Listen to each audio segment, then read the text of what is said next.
In a relationship, women have generally held the reputation for being high maintenance.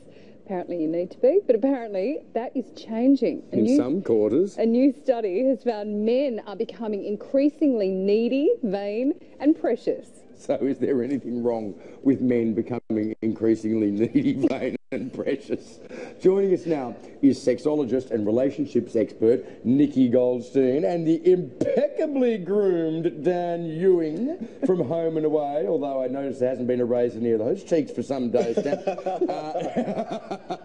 You do take pride in your appearance, Dan, and you must, because you're a, you trade on your image. Well, exactly. I mean, I would like to think that I don't ask for extra bronzer downstairs, and I was going to defend the fact I don't quite think I'm a metrosexual. When you say bronzer downstairs, do you mean in this building or on your downstairs body? In the makeup room, Andrew. Right. Saturday morning, mate. Jeez. Why down in the gutter? Hey, can I have some I think I was extra Goldstein bronzer too in much. here?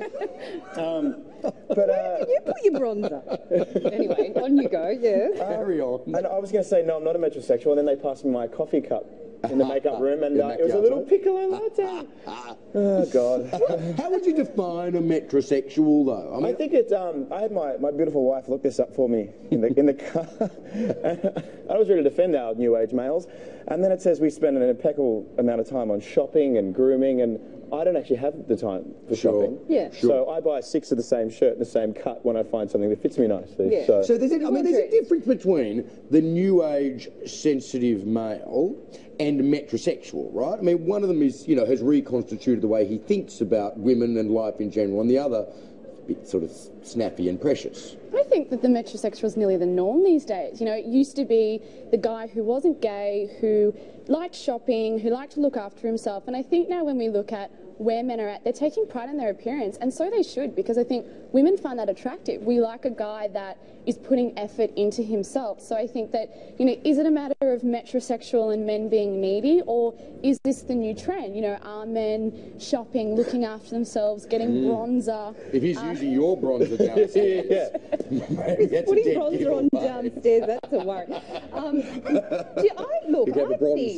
I think that most men... Welcome to the bronzer age. Sorry, I think that... Sorry. Sorry. I think that most women don't want to be with a vain man. It traditionally has been the female role to be more vain. If my man was spending more time in front of the mirror getting ready than I was, push him out. It would be a turn-off. If he looks at himself more than he looks at you, he's a metrosexual. That's a deal breaker. I think it depends where you're going, right? We're very hard on guys too. Like, we put a lot of pressure on you guys to look good. We say we don't want you in the mirror, but then we'll say to our girlfriends, oh, I wish he would wax or remove the hair. I wish he would do that. So I think women are putting a lot of pressure on men, and we're kind of sometimes nearly transferring a lot of our insecurities. And you've got to ask yourself, did men just wake up one day and say, it's about time we started moisturising and doing all these things? Or was it their partners and women that were kind of making those little silent suggestions, honey, maybe you should do this, or maybe you should do that. So yeah, I think let's go with that. Yeah. Just leave Dan them on Ewing, talk us through your routine in the bathroom, if you would.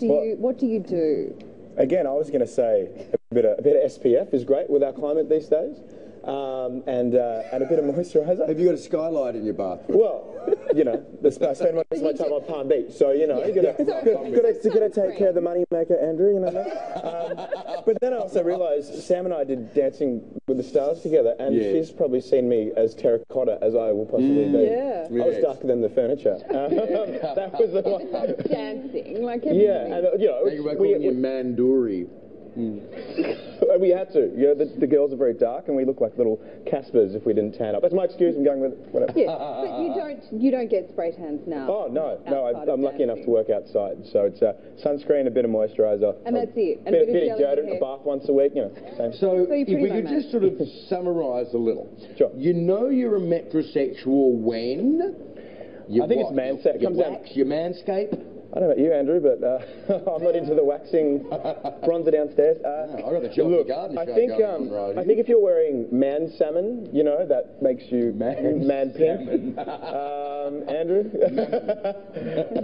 I think if you take pride in your appearance, maybe if you've got a bit of extra time for shopping, and I think one of the good things about being a new age male is you can put your hand up and admit when you're maybe not feeling so great. It's okay to go. An attitude. Yeah, I think it's all the grooming stuff is one thing, but it's especially with the internal stuff. It's okay for men these days to say, hey, I'm not feeling so great.